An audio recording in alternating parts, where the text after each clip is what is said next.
Welcome to the Popcorn Talk Network, for the online broadcast network that features movie discussion, news, and interviews. Press 1.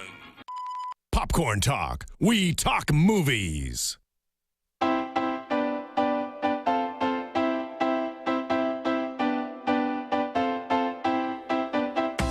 the Popcorn Talk Network, the online broadcast network for movie talk, and the schmoes know, this is Box Office Breakdown. Information and commentary on weekly movie box office.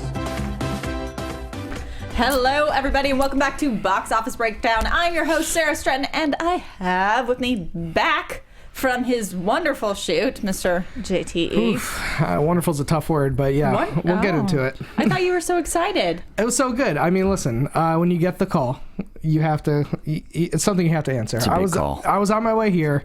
I called you and I was frantic. I was half excited, half scared. Yeah. Because to work on a Corey Feldman music video in Hollywood it's great. I can only think of like one or two things I'd rather be doing.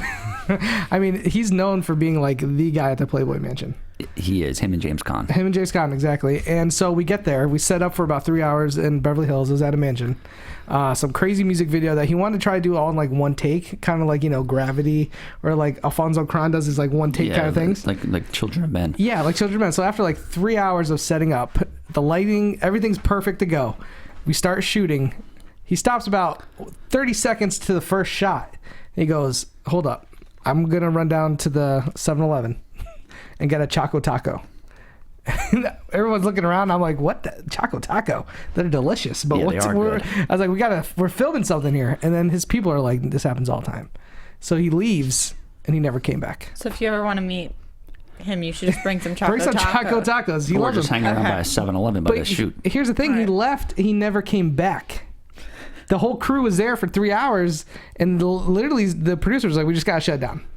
I mean, hey, it's still, at least you got a chance to see him for a second. I did. He had his glasses on. He never takes them off for some reason. Yeah, he's got good eyebrows. What is that? Is that like, what is that, your workout outfit on today? This is a scarf. Okay. It is a scarf. All right. But we do need to talk about numbers. Last week, numbers were a little bit confused. You can't look at that side of the table for a minute. She's got a sports bra there because I think she's going to go to yoga or something like that. I am going to go to yoga. She's refusing to take the scarf off. I'm not taking the scarf off. It's like 85 degrees in here. Anyway. She's trying to help out. Last week, we had like number confusion between what was going on with Box Office Mojo and the 3-day weekend, 4-day weekend. So actually the list, we do need to cover this real quick because of last week, was different between the 3-day, 4-day. Yeah. Things were moving. It did go with Tomorrowland, then Pitch Perfect, then Mad Max for the 3-day weekend, then Poltergeist, then Avengers, and then it switches for the 4-day weekend to, I believe, Avengers and then Poltergeist. Yeah. So we do need to just throw that out there because it wasn't exactly clear last week. Yeah, well, it'd be Memorial Day. Some people, the studios still go by the 3-day weekend, but the Memorial Day is just like extra bonus. Yeah, of course. Because everyone has a day off. But yeah, I watched the show, how you guys are going over both numbers. Well, we were discussing it. It's just... Yeah, it's just... Everybody has off. Yeah. All the people at Warner and Sony, they're like, I don't care what the numbers are today. We're not going to deal with this. It's just more money, so we'll be fine. Let's everybody screw up their shows. All right.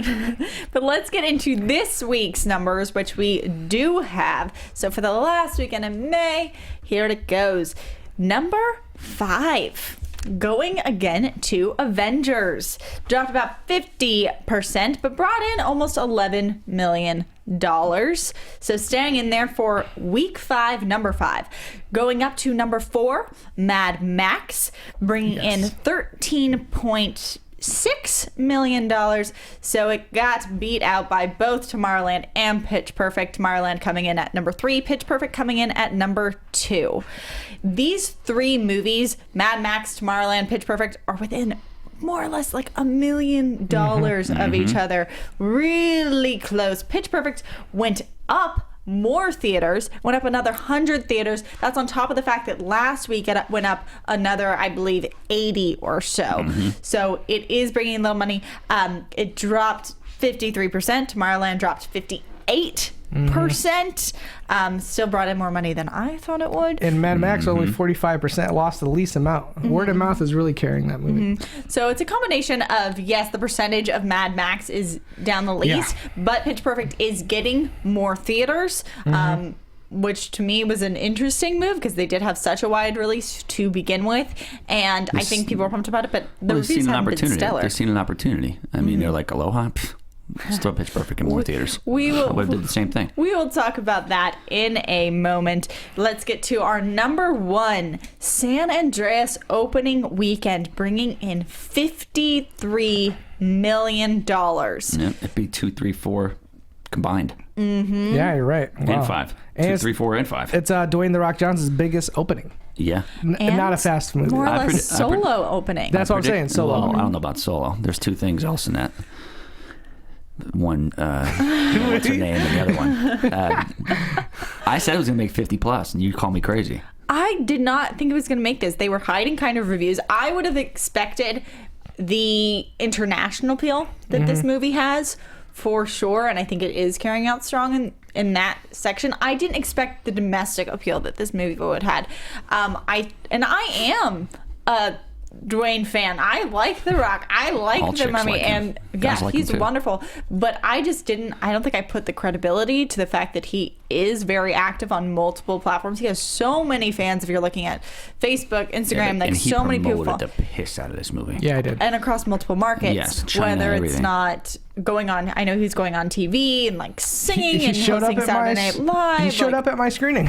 I saw San Andreas in Hollywood. He showed up. They said he was sleeping like 3 hours a day. Oh, wow. If that. And it was like during the afternoon. I mean, it paid off because So what did you predict it was going to make around? I'm curious. She said like 20 something. Oh, I thought it was wow. going to fail. I think you're underestimating. Even if The Rock wasn't in this movie, it still would have done very well because people love disaster movies. Absolutely. It's summertime. Especially in Los Angeles. It's critic proof. They just want to go see big, beautiful destruction and nothing to. I mean, a disaster movie really is kind of like what I think of when I think of a summer movie.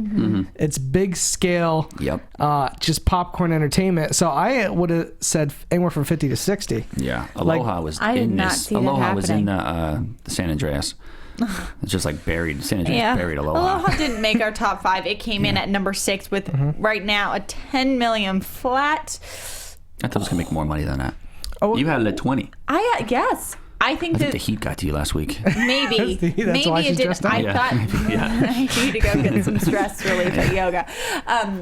No, but for Aloha, I think this is horrible. I think that you're talking about. I love Kate Red Crow. I love Almost Famous. I think that there's a little bit of hope there. There are huge stars. This movie I thought that despite all of the negative press and the whitewashing and all of these arguments coming out, I felt like everyone had kind of pushed aside that Aloha was mentioned during the Sony hack. It was brought up in emails. Yeah. It was Pascal and them. It was also pushed back 5 months. I thought they did a really good job of keeping the press away from that. True. I thought that they had really honed in on focusing on these stars. These people are the talk of the town for more or less most, like Rachel McAdams, very loved. Bradley Cooper's Cooper, coming off a Emma $350 Stone, like coming million off domestic. of Birdman. Like these people have such buzz. I thought it was going to do stronger. I thought it was going to be hold up against whether it's from the mom crowd or the young crowd against critical reviews, and it just didn't. Well, when I saw the trailer for this movie, let me just say the cast is phenomenal. Yes. Alec Baldwin, Bill Murray, Danny McBride. Yeah. And not to mention all the A-listers you just round off. So when I saw this trailer, and I'm like you, I liked Cameron Crowe, especially his earlier work. There's a time where he was just one of the best filmmakers working. Absolutely. He has fallen off his past few films. So when I saw all the talent, I said, okay, these guys would not just sign up for any other movie. I was like, there must have been a great script to get all these people on board. So I think a lot of people were hoping this is the movie Cameron Crowe is going to make his comeback with. And unfortunately, this is money-wise, it's not, and critic-wise, it is not. They should have put Part this of thing me out actually wants to go see this September. movie because I feel like maybe this is just one bad comment that people have latched onto and now won't see it for anything else. No, not the whitewash thing. It's getting destroyed on Rotten Tomatoes as well. Is it Emma Stone supposed to be playing like a part She's Japanese supposed to be girl or something? playing, I believe I want to say it's like a quarter. Yeah, Asian. Asian? A Jalapeno Indian. Jalapeno or something. No. I mean, what is No. happening? And a lot of people are talking about bad. that. I guess she's supposed to be she brings up a lot of like the culture while she's there, Yeah. and they're just, I don't think the character's coming through, and Maybe she's people an aren't happy albino, about this albino choice. Indian. You know what? Yeah. You know what might have made. Really? one thing that could have saved Aloha was a female named Alexandra Daddario. Oh my God, yeah. The biggest thing to come out of the Rock movie Do we San have that Andreas is not the earthquake. It's No. Alexandra Daddario. Do me a favor, Mark. Throw up that photo real quick of the #1 movie this weekend. All right. So as you can see here, Alexandra, she's totally delivering her eye line here perfectly. She's delivering something. The other guy is doing his best, looking out the window. They see a tsunami coming in, people. Yeah. At this point in the movie, there's a tsunami coming. Look at that young lad. Yeah. What is he looking at? That is called wrong eye lines. If I was on that set, my eye line would not be out the window. Well, 2 seconds earlier, she was staring at them, and then she did like a real quick switch. Yeah. And when Turn around. if a girl with that kind of assets does a switch like that, you'll get a shake, and then you'll get a side from the front. It's a pretty amazing thing. So that photo, I just think captures exactly what most young men are watching this movie for. That's what I'm going to watch it for. That. I think, and here, let me say this: she was also famously known for True Detective. Yes. I think she's going to break out. I think. She's got great eyes. Oh man, her eyes are unbelievable. Yeah. We gotta get her on the show. Well, We really do. she's made 2 fans here. Yeah. Congratulations. Also, somebody asked me, like, what would you like to see her do next? If they're going to reboot Tomb Raider, I think she would be a perfect fit. Oh, absolutely. I could see that. I could see that. I think, I could see just that. throwing that out there. Mm-hmm. Throwing that out there, universe. I'll call her people. All right. Please do. I'm trying Well- to get her into the office. We will see what's in the works for her. But before we do move on to anything else, let's talk about some of our winners. That's to you guys out there. Matt Marshall, 5 for 5. Wow. On Facebook. Good job, Mr. Matt He Marshall. had that piece of junk Tomorrowland at 3. What a piece of junk that is. He had Aloha out of the top 5. I think he's going to lose. Good job. Someone at Warner Brothers is going to have to write a big check for Tomorrowland. No, Hopefully it's George Disney. Clooney. No, it's Tomorrowland Oh, is yeah, Disney. My bad. This is like. It's, after San Andreas was Tomorrowland, San which is Andreas. at San Andreas. Disneyland. Listen, have you That's ever correct. like washed, do your laundry and you left like $5 in one of your jean pockets and it's ruined? Yeah. That's basically what this does to Disney. Yeah, they're like, with Avengers and Star Wars coming out, Yeah, totally they're is like, just yeah, a it's $5. meh. They're just like, Yeah. bummer. Oh, Oh, well. All big right. deal. Let's move on a big to. stinker. If anyone's going to feel bad, I think it's George Clooney. He Yeah. takes these things so personally. He does. And Brad Bird, because that guy was just hitting home runs until this movie came out. That's correct. He'll also be okay. All right. Talking next to Miss Kristen Siliberto, who's within 200,000 of San Andreas. Wow. Really? Well done. 200,000. That's Good very, very good. job. I want to know how you hypothesized that number. I'm going to steal your techniques. She's great. She mixed mine with not yours. Division. She's a big fan. She's been following us since day one. All Thanks, right. guys. Thanks. Yes, thank you, Kristen. Also to Musa Chandra and Dylan Kench within $1 million of Aloha, Okay. which, I mean, I think 10 million is low, but okay. And then to Haroon, who got 4 out of 5, our second caller. Good job. The He's boss. always- yeah, no, that's Jerron, the boss Turner. Oh, yeah. Haran right? is a guy who sorry, sounds got like it. he's doped up all the time, but he's not. Okay, gotcha. Yeah, he's we'll, the best. We'll probably get a call from him later. Yeah. Can I just say Aloha? I had it like higher in my list only because I thought with all that star power, it would fool people just for the first weekend. Yes, at Anything. least I thought I had it number 2. I had it number 2. I had number no, I had 2. number 3. I had it after Mad Max. Okay. I mean, I knew it was going to be around 15 or something like that, but not 10. And 15 would have got it Do you second guys place. think that the PG-13 rating hurt this? Oh, was it PG-13? I just don't think they're ready. The audience. This is not a summer movie.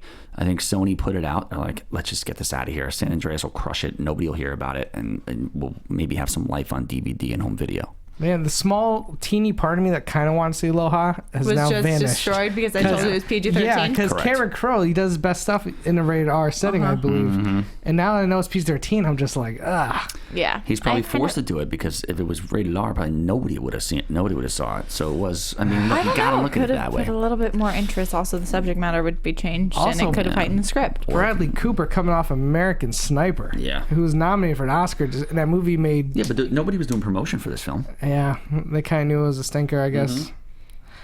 Oh, well. Bad See these guys doing things. publicity.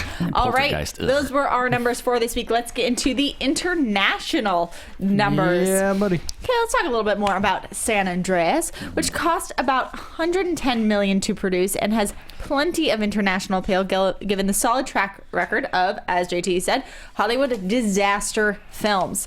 The overseas launch brought in $60 million this weekend for a global total of 113.2. Wow. So it's already making money. Except I think this is production budget, not P&A. This movie will fall off next week. Listen, like I said, the movies that play the best internationally are these big budget, event films. And This I completely agree with. Yes, we knew this movie was going to do great internationally, Especially when America gets destroyed. Exactly, especially when California gets destroyed. Yeah, I mean, people in China, they're watching this movie. They're like, oh, they're making us work for $1 a day. Let's go watch this. Let's go watch the country get blown up. Have either of you guys seen this yet? No. Okay. Nah, I won't watch these kind of movies. I thought it looked horrible. I don't watch these kind of disaster movies. Alexandra Daddario. 3D. Okay, now try and convince me. I just put the GIF on. Paul Giamatti is really good in a supporting role.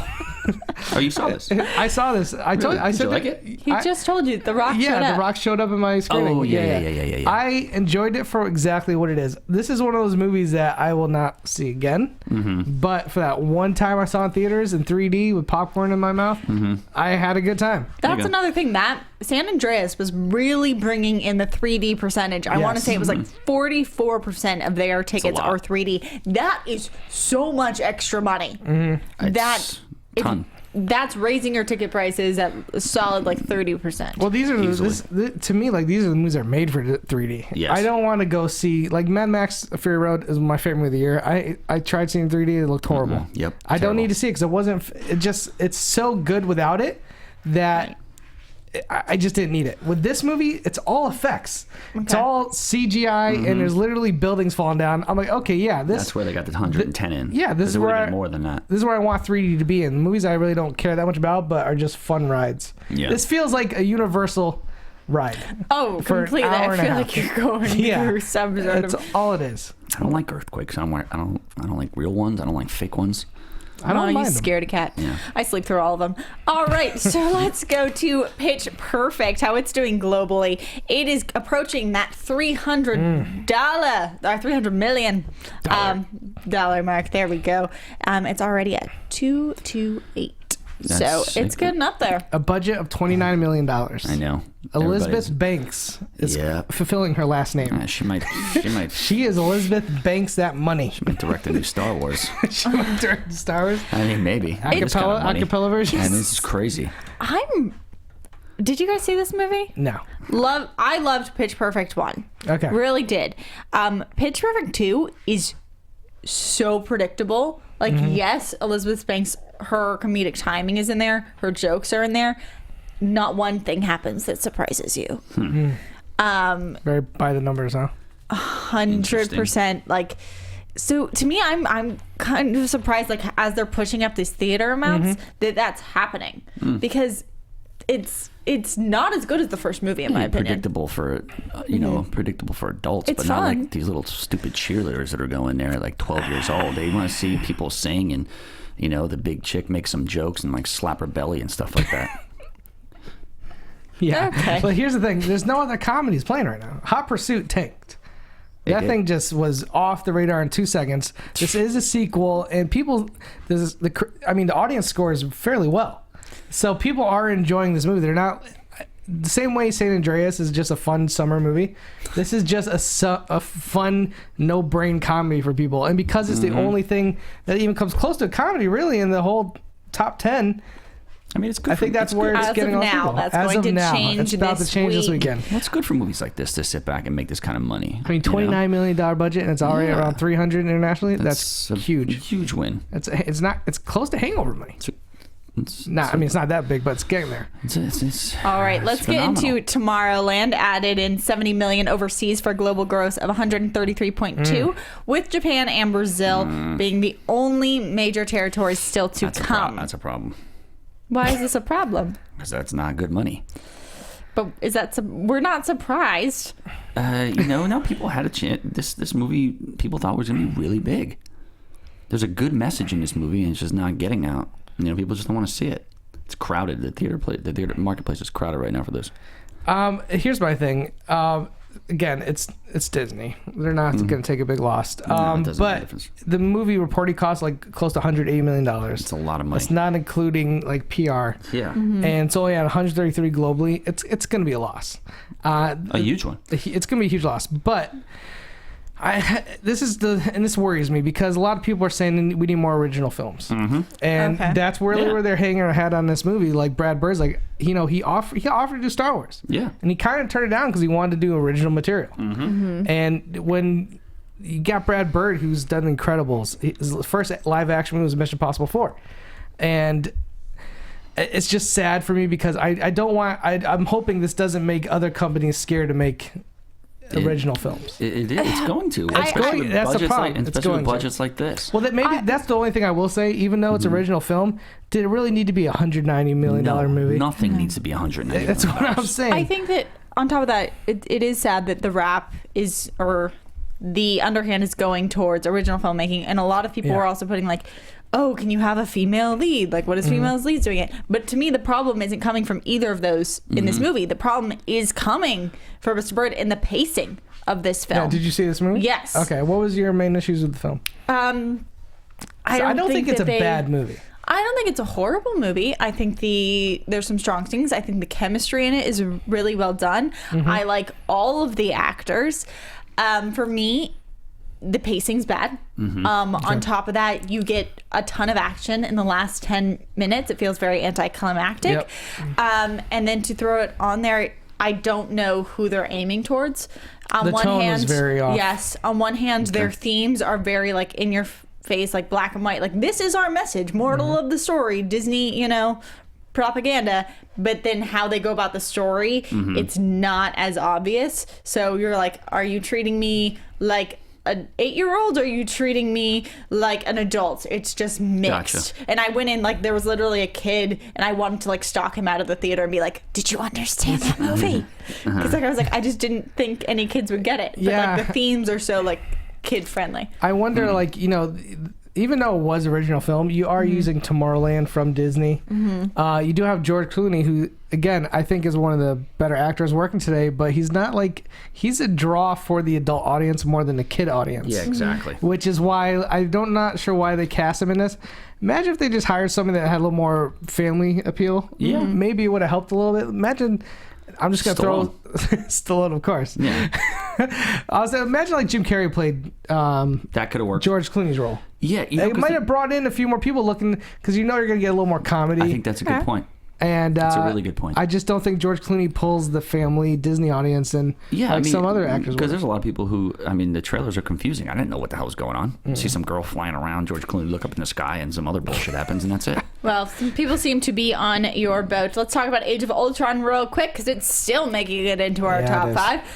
International gross is close to breaking $900 million and currently stands at 894.2, led by China's 225.5 Jesus, that's million, a lot of money in China, which is more than the next 3 biggest markets combined. Worldwide, the superheroes have grossed a staggering $1.32 billion, and guess what?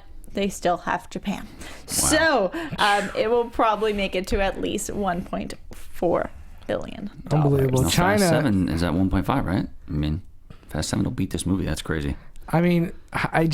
China, you can't underestimate how much of a pull they are nowadays for. If Marvel makes a movie called Chinaman, look out. Yeah. It's over. Yeah. They do that. Yeah, they have a little guy running around, and he's got really good hairline, and he has really interesting colored skin. It's going to be good. I love how movies are going. They're actually shooting for China. The last Transformers movie, the last 30-40 minutes of that movie takes place in China. Yeah, it was only and the marketing and the ads that we've talked about. They are not using American products. They are using Asian products. Yeah. It's very true. It's all right, astronomical. Well, that is where money is coming from. Let's get into Sarah's favorite part. Our international numbers game. Here we go. Break out the you're back. because it's time for the What? Whoa. Break out the Rosetta Stone, because it's time for the international title game. Al esfuerzo y al heroísmo de una revolución no lo queremos.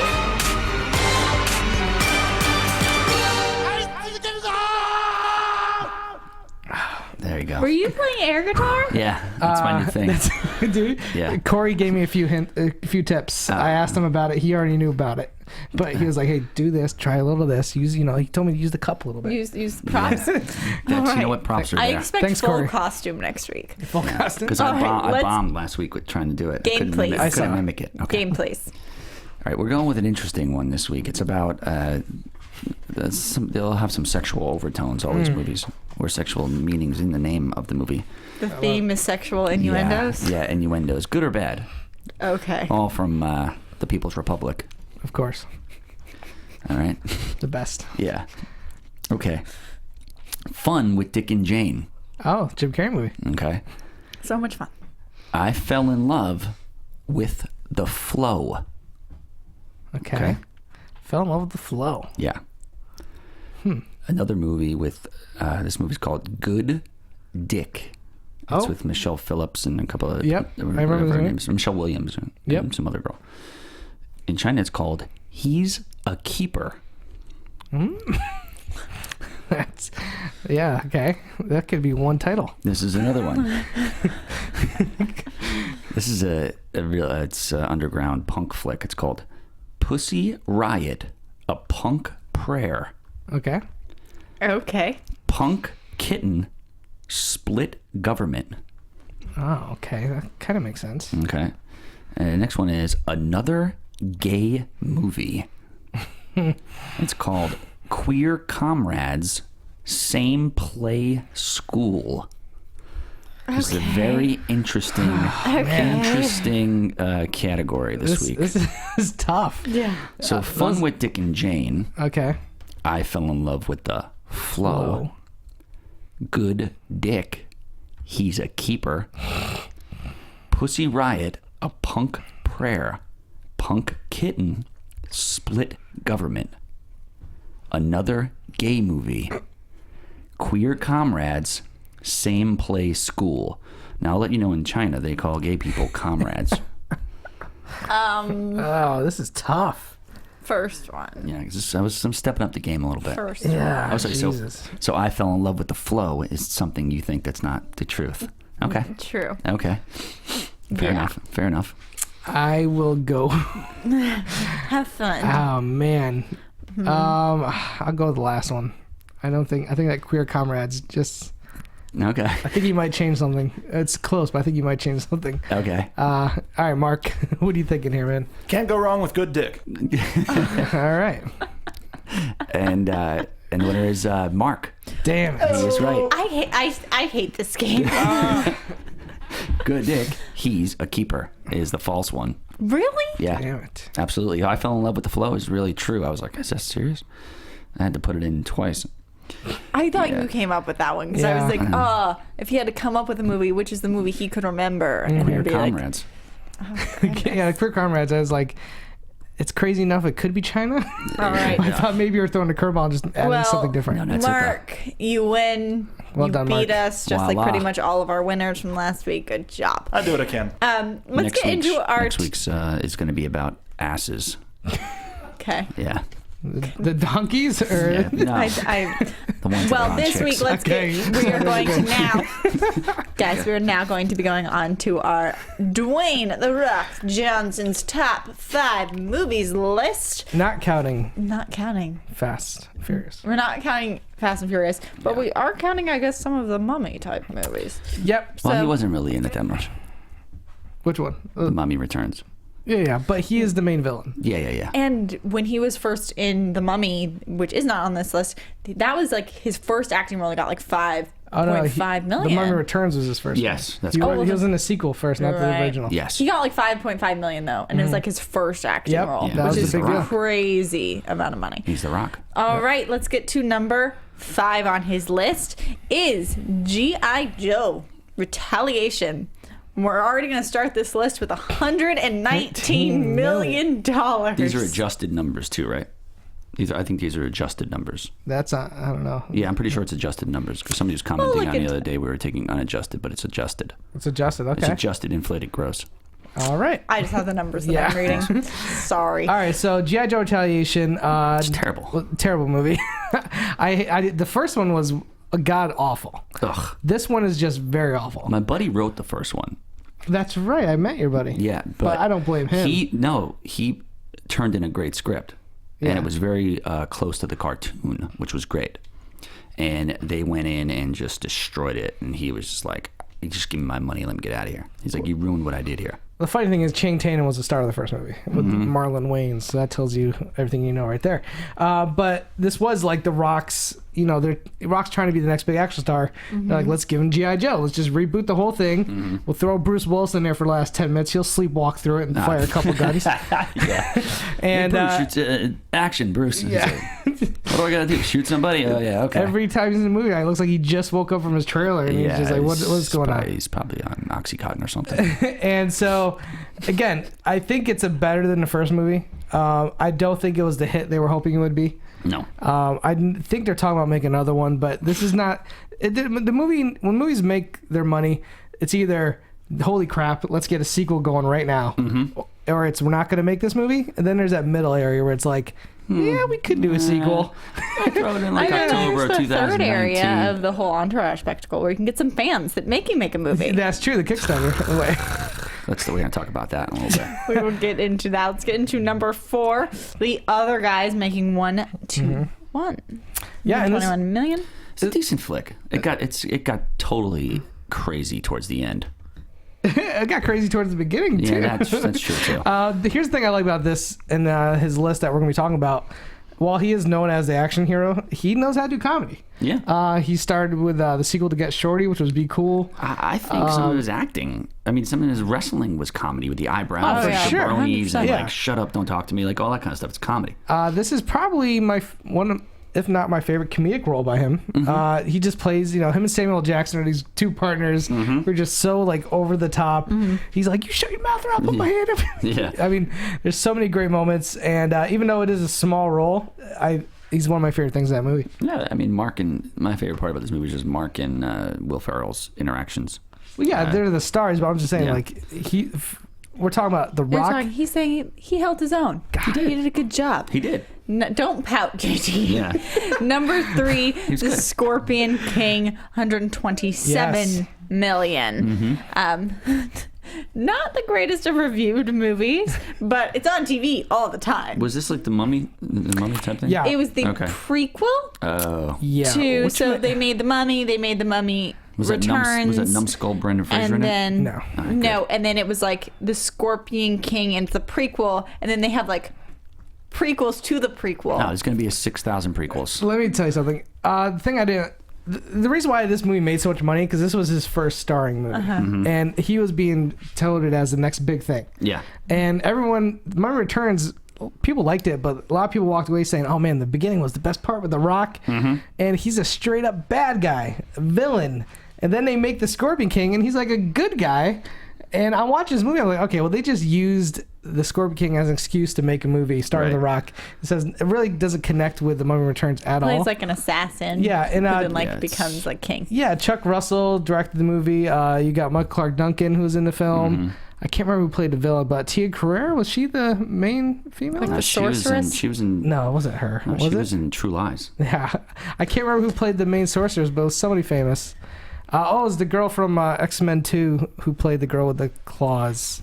I'm sorry, remember her I name. can't remember. But if you guys can Yeah. remember, you can There's a either call prequel. in or There's a let us know. prequel to this one coming out. It's called The Orangutan King. No, there's already prequels. There's already It's a prequel to that one. Then. And then let's get to we're skipping this, guys. We're going to number 2, which is Get Smart, $147 million. Again, another comedic role, just kind of like the other guys. He was playing like a over-the-top cop. He's playing like a James Bond American version. It's from a TV show in the 60s. Yeah. With Don Adams and. And the remake was Steve Carell and Anne Hathaway. Yes. And he was just kind of comic relief. And it's actually reminds me a little bit of when we'll be talking about Spy. A lot of people are saying Jason Statham is the best part of that movie. Yeah, absolutely. They're using it for their marketing. Yeah, brilliant casting. And he's kind of doing that in this movie. He's just playing this really overconfident super spy who just kind of, Steve Carell kind of is like, that's the guy. Yeah. He's kind of like the second fiddle who no one really respects. The movie made some cash. It wasn't terrible. Yeah, it wasn't terrible. It wasn't good. Yeah, it was an okay. It was forgettable. All right, and number 1, The Mummy returns $289 million. Brendan Fraser was in this one, though, right? Yeah. Yes. This guy's got some weird hair plugs going on. He's a weird looking guy.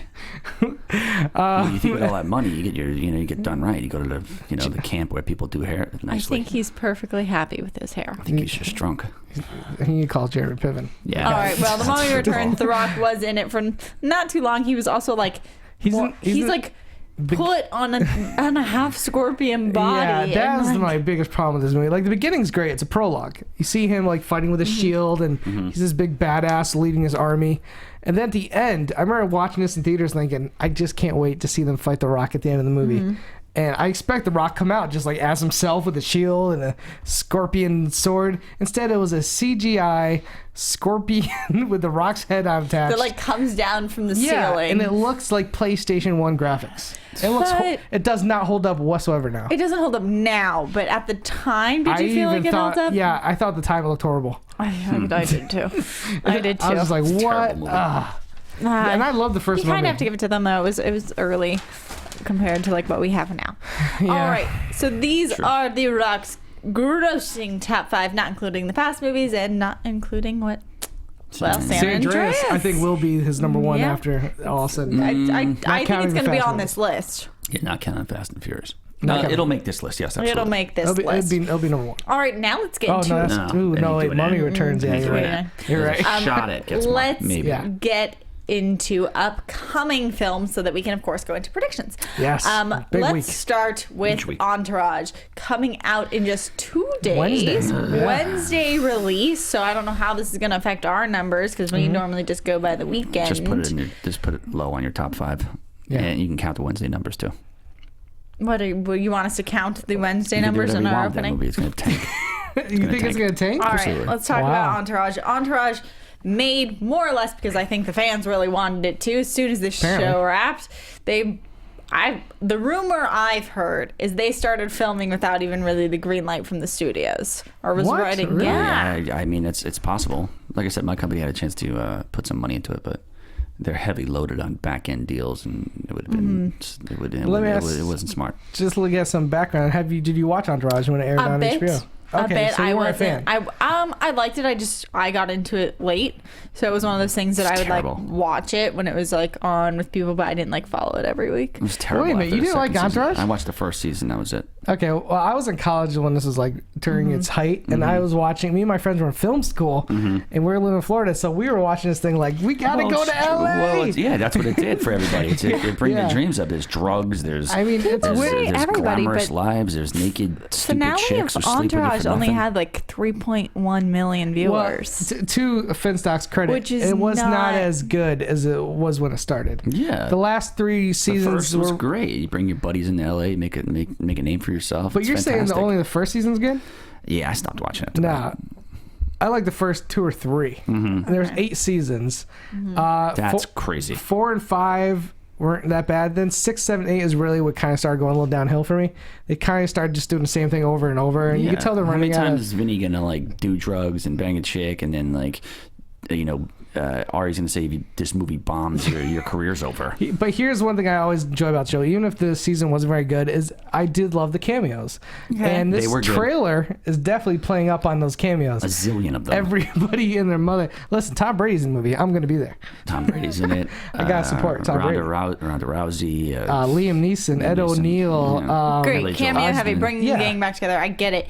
The finale of Entourage had 3.1 million viewers. Fans are pushed for this movie to be made, but is that just like that one dedicated group? Or are they going to be able to bring in other people who didn't follow this whole series with it? And is the movie going to stand up for people who didn't watch it's going to be enough one, of this? It's going to be one long episode.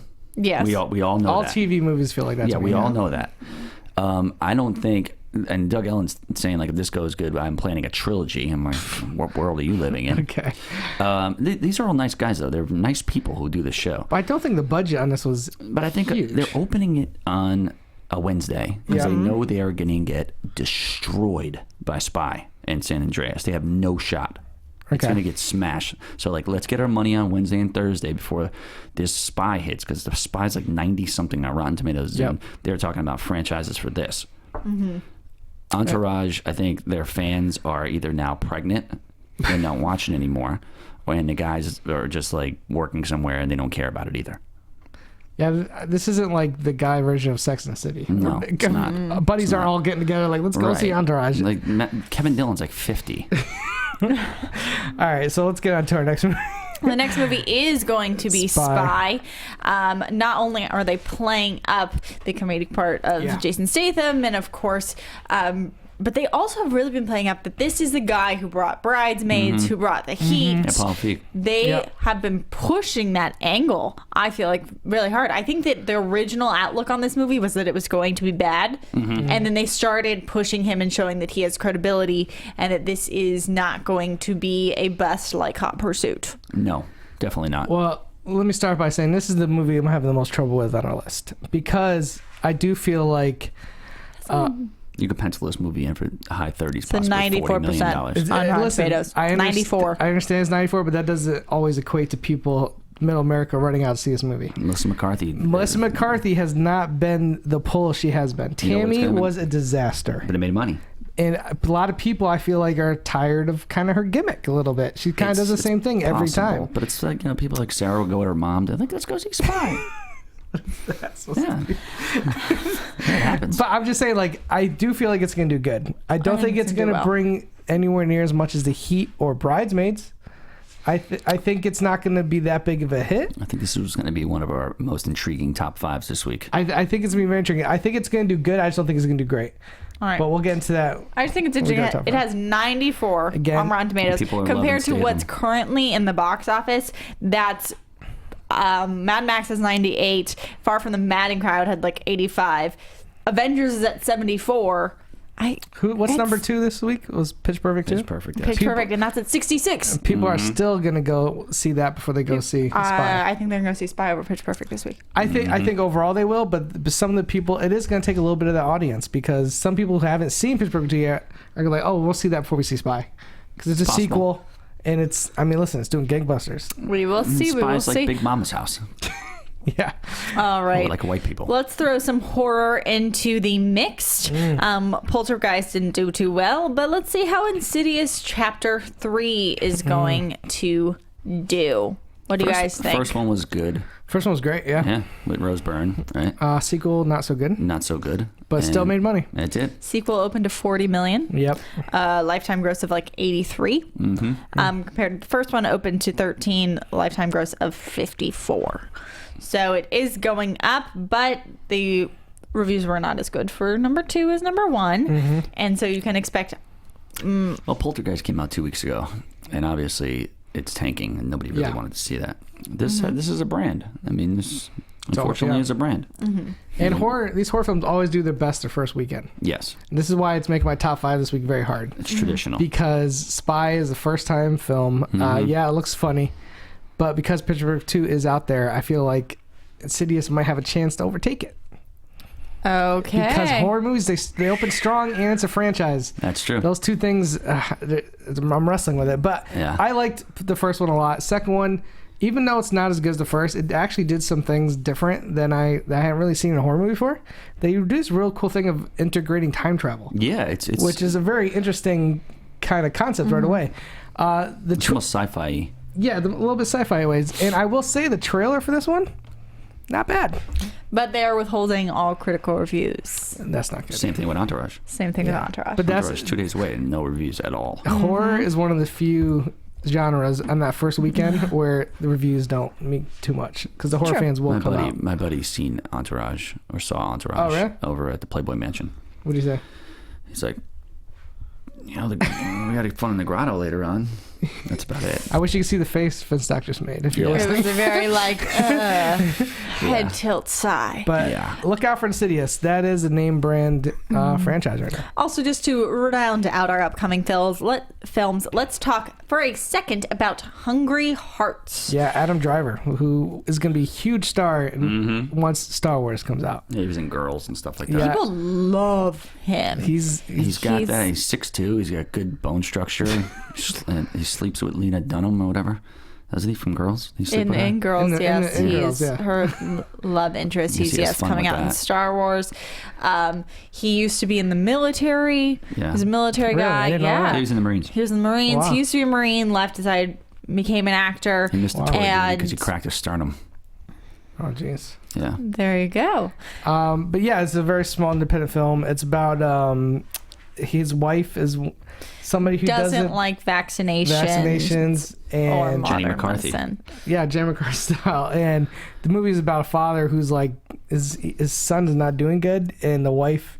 It's a very small independent film. I think it's interesting just to see Adam Driver and see him grow as an actor, and Yeah. so it's something I would like to check out maybe on Netflix. I probably won't run to the theater unless it's getting rave reviews. I just don't get these Agreed. people with these non-vaccinations. And I get it. You're like, oh yeah, it causes autism, it causes this, causes that. I mean, I don't know. You want tuberculosis? I mean, is that what you're looking for? You want these other diseases that your body can't hold off? I don't know. It's a big debate, obviously. It's a huge debate that I don't wanna want to get into. We're we'll get here onto to that talk on another about show. movies. That's another show. Yeah, stay tuned for Tom's review of vaccinations. Yeah. All right, so let's get into our predictions, fan questions, things like that. Things to consider. We have San Andreas, Pitch Perfect 2, Tomorrowland, Mad Max, The Avengers, Aloha, Entourage, Spy, and Insidious. Let's now put these in an order. I say we go with JT first, since he Since he failed was to be sick. here last week. He didn't say anything about it. Let me see your pen I real write. quick. I kind of need my pen I think as Sarah well. might have a chance this week because her predictions are so wild that she might be able to make this right. Just look at the jaw. I follow my heart. Yeah. All right, this I is guess is not the most accurate of things. this is tough. And you guys might think I'm crazy. I'm gonna stick number one, San Andreas. All right, 53 currently. Let me tell you why. So you're gonna because drop it. But How have a much? good reason. it is the only summer blockbuster in the top 5 right now. That is feels Okay. like a summer blockbuster. Okay. I think it has good word of mouth. I think Entourage is a small niche film for people that like TV show. I think Spy it's going to do good because it's a comedy. But none of these movies that are upcoming are summer movies. They're not the spectacle event film that you're getting with San Andreas. Okay. So I think it's going to fall off. But I think because it's 3D, it's going to stick number one. By saying that, I'm saying I don't think Spy is going to do as good as everyone's think it's going to do. And this is where I'm having my struggle. I don't know whether to give Spy to or Insidious to. I'm going to go on a limb here, and I'm going to give Insidious number 2. I think the horror franchise and the fact, I just think people are tired. Hey, you might be I right. think people are just tired of Melissa Tom's McCarthy. just like smiling, like now I can win. Okay, so I'm going number 1, San Andreas. Number 2, Insidious. Number 3, Spy. Number 4, I guess I'll have to go Entourage. I think it's going to do okay. Enough to get number 4. And then number 5, I'm going to have to go with Pitch Perfect 2. It's not bad.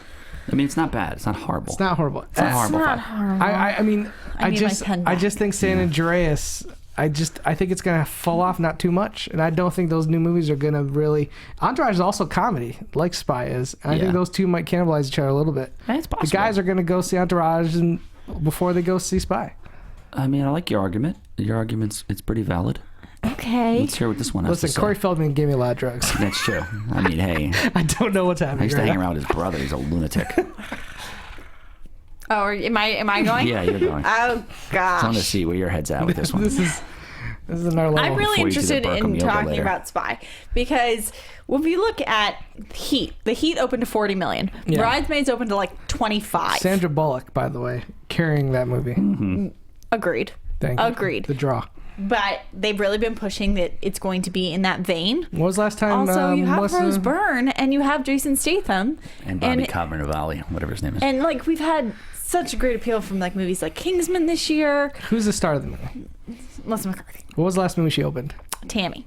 How well did that do? 21 opening. Thank you.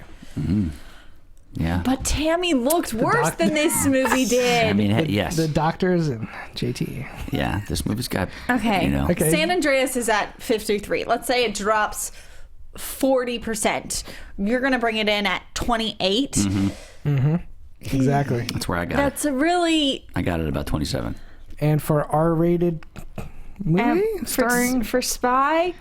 Gosh, JTE, this is annoying. I want to make Spy beat San Andreas, and it could happen. Do I have to go second? 'Cause I don't want to cement this in. It was hard for me. It's not easy. It's the toughest one of the year so far, almost. Are you putting San Andreas or Spy first?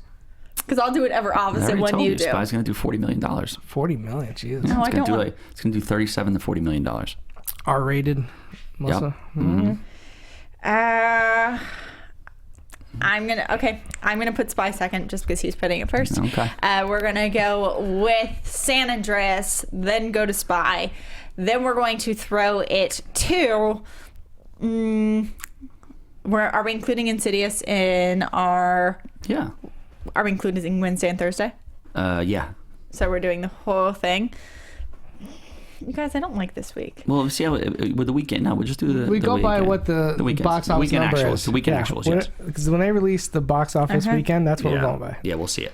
All right, so we're gonna go with San Andreas, Spy, Insidious, Entourage. That's the same as mine. Is it exactly? Yeah, I had San Andreas. Oh, No, no, I you had didn't. Insidious. Sorry. Yeah. You had Insidious Insidious. number 2. That was the only difference. Okay. Yeah. Now I just got lost on what I was saying. So yeah, I'm No, I pretty got you. much with JT, except for I'm putting Spy above Insidious. Yeah, Pitch Perfect number 5. You're saying? Yes. Yeah. Okay. I'm gonna go Pitch Perfect number 5 at about maybe 9. Okay.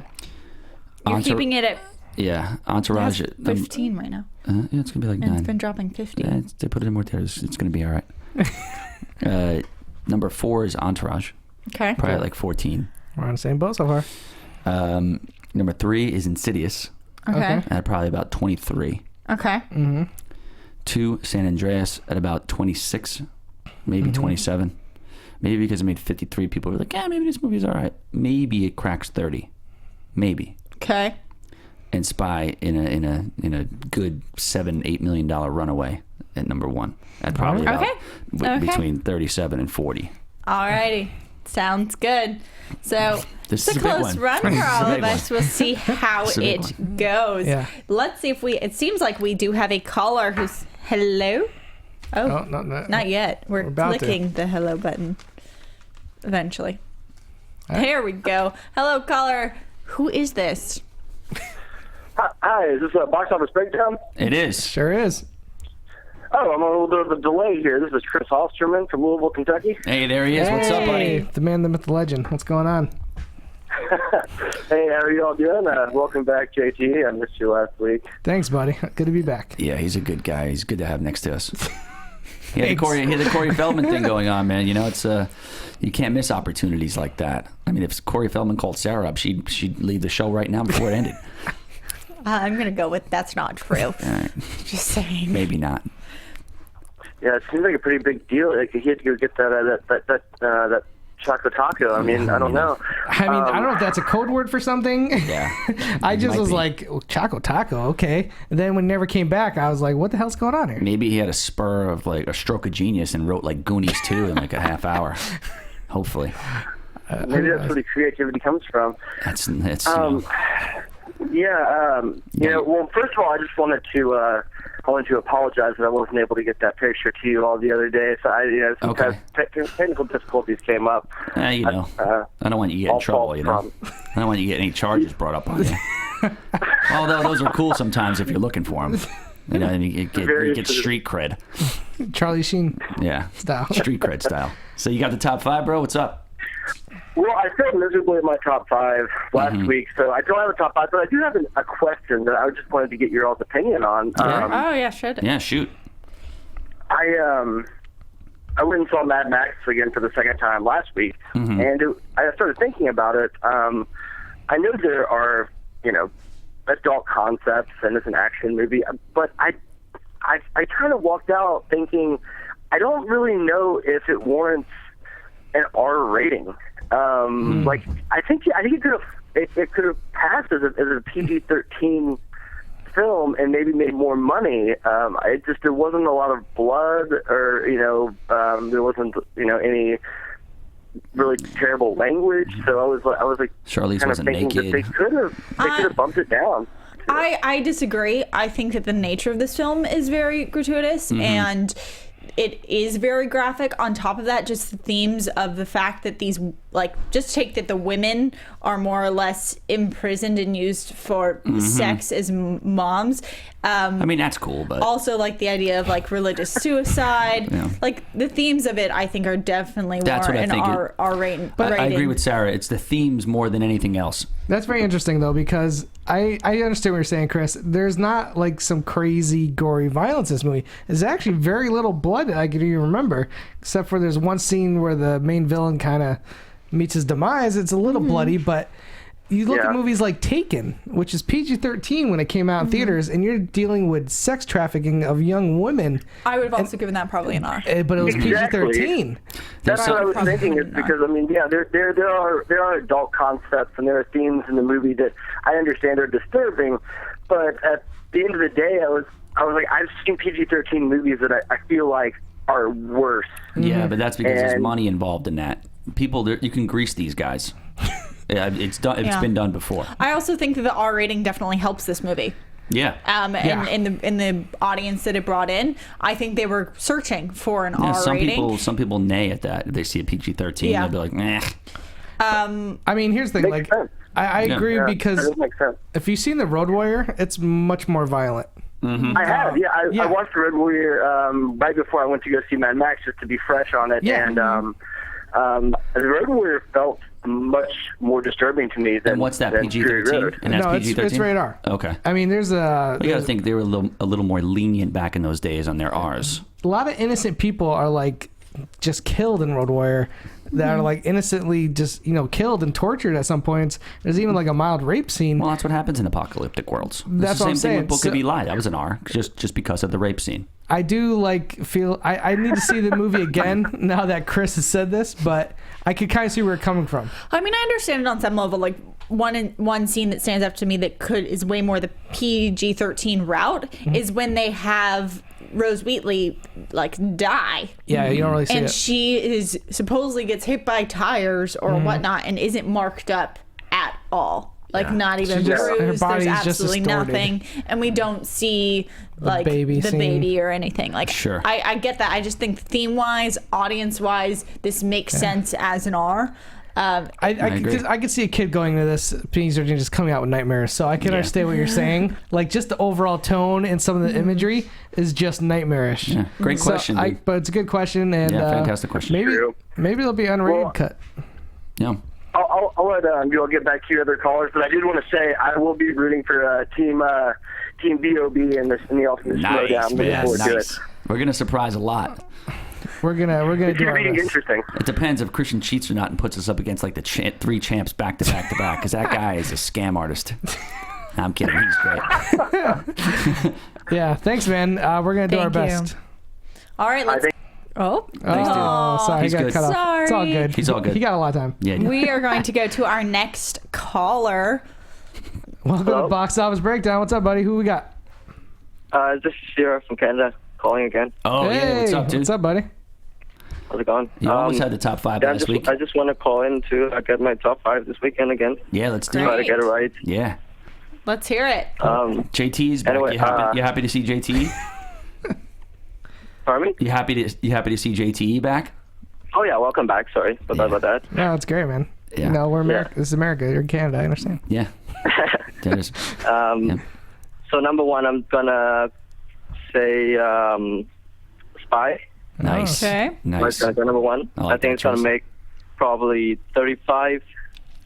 Mm-hmm. And then number 2, I'm gonna say San Andreas. Gonna say number 2 Mm-hmm. Okay. because of the 3D IMAX and everything. Yeah. Number 3 is gonna go to Insidious. Mm-hmm. It's a sequel horror, the only genre in there. Yep. Number 4, Entourage, just because I love it. Hopefully it's going to make number 4 top 5 release. And 5, I'm just going to say Mad Max. Wow. Ah, okay. That's I like that. That's almost close to mine. Yeah, I was just hoping Mad Max will do better than Pitch Perfect this week. It's possible. Than last week. It's possible. I mean, there were only a difference of a couple 100,000. Yes. Yeah. That's true, but I think that Mad Max audience is going to, part of them will see Spy, part of them will also see San Andreas, part of them will see Entourage, part of them will... That's the same thing with Pitch Perfect, too, though. A lot of people who see Pitch Perfect are going to see Spy. Yeah, but you have 3 other movies that people from Mad Max are going to see. Maybe. It's the same thing with comedy. Entourage Pitch Perfect is comedy, and then we have 4 comedies this week, I think. True. With Entourage, even Aloha is still in there. I just don't think my whole list is betting that Spy doesn't do as good as everyone thinks it's gonna do. Which I am gonna see this weekend. I think it looks good, but I just feel like most people are kind of. You're gonna contribute to your loss. Contribute to my loss. Yeah. I'm gonna buy a ticket. Personally, I to San won't go Andreas. see Spy myself, but I think it won't make number 1 just because it's big. And can I ask you why you don't want to see good Spy? marketing too. Yeah, well, I agree with JT's question. Why do you not want to see Spy? I